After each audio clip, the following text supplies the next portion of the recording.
అర్జున్ అంటే గుర్తొచ్చింది. అర్జున్, చిరంజీవి గారు వీళ్ళంతా నీకు ఆల్మోస్ట్ ఫ్యామిలీ మెంబర్స్ లాగానే కదా! వాళ్ళతో ఎప్పుడు సినిమా చేస్తున్నాము. వాళ్ళు ఇవ్వాల్సిన ఛాన్స్.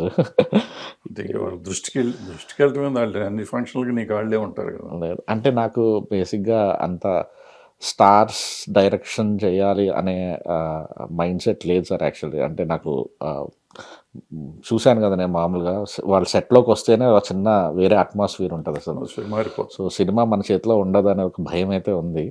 కానీ మా ప్రొడ్యూసర్ ఒప్పుకోవట్లేదు. నెక్స్ట్ సినిమా ఎవరినో ఒకరిని హీరోని తీసుకొస్తే నువ్వు చేయాల్సిందే అంటున్నారు. చూడాలి. కాదు ఇట్లా కొన్ని నిజాలు బయటకు మాట్లాడితే నీకు ఇబ్బంది ఉండదు. ఏముంది సార్ ఇబ్బంది? నాకు సంపూతో సినిమా చేయడం వచ్చు.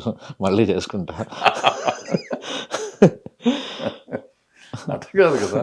ఇప్పుడు మనం ఒకసారి డైరెక్టర్ అయిపోయినాక సక్సెస్ ఒకసారి వచ్చినాక ఇంకా పైకి ఇంకా పైకి ఇంకా పైకి వెళ్ళాలి. అసలు ఏం లేదు సార్. కథలు చెప్పాలనే కోరిక ఉంటుంది. రిలీజ్ హిట్లు కొట్టాలని కోరిక ఉంటుంది. కానీ పైకి వెళ్ళాలనే కోరిక ఏం లేదు. సినిమా తీయటము, ఆ ప్రాసెస్, రిలీజ్ ఇదే అల్టిమేట్‌గా చూపిస్తుంది అంతే. ప్యాషన్ ఉంటే ప్యాషన్ కడుపు నిండితే చాలు. చాలు.